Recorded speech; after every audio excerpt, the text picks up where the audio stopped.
Well, the claim that all skeptics about Darwinian orthodoxy or Christian fundamentalists stands refuted by me. It's obviously not true. I'm neither Christian nor a fundamentalist.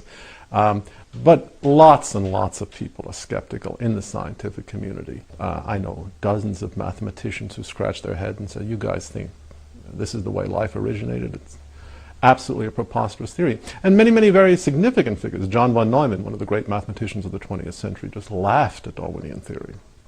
He hooted at it. Opposition to Darwinian theory is, I wouldn't say widespread, but there's a consistent group of people among mathematicians, among physicists, among some very good speculative biologists who simply don't accept it, don't even regard it as a scientific theory in any reasonable sense. The interesting argument about the whale, which is a mammal after all, it belongs to the same group of organisms as a dog, a human being, a chimpanzee, or a tiger, is that if its origins were land-based originally, then we have some crude way of assessing quantitatively, not qualitatively, but quantitatively, the scope of the project of transformation. The project is very simple. Let's put it in vividly accessible terms. You've got a cow.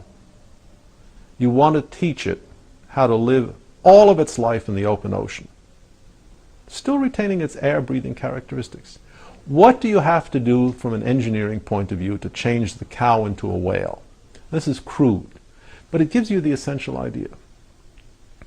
Now, if the same question were raised with respect to a car, and you ask what would it take to change a car into a submarine, we would understand immediately it would take a great many changes.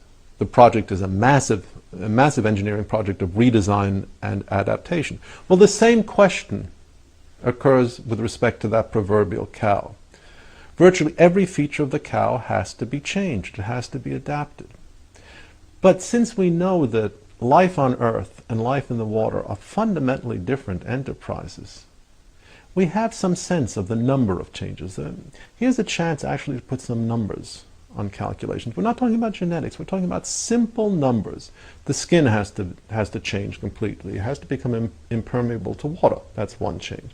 Breathing apparatus has to change. A diving apparatus has to be put in place. Lactation systems have to be designed.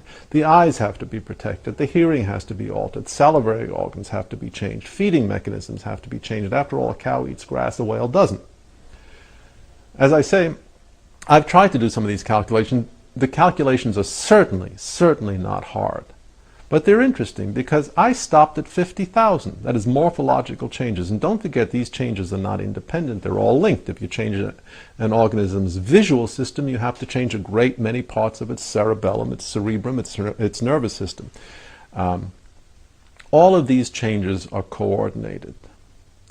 So when we're talking about an evolutionary sequence such as this, and I'm just using this as an easily accessible idea, what's interesting about the cow to whale transition is that we can see a different environment is going to impose severe design constraints on a possible evolutionary sequence. How are these constraints met? If they're roughly 50,000. If they're 2 million constraints, how are those met? And what does this suggest about what we should see in the fossil record?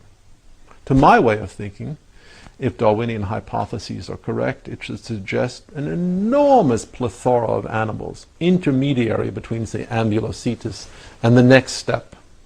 That won't solve all problems. One wants to know what's directing this change, if anything. But at least it will put it in the ballpark of a quantitative estimate, which is hardly ever done.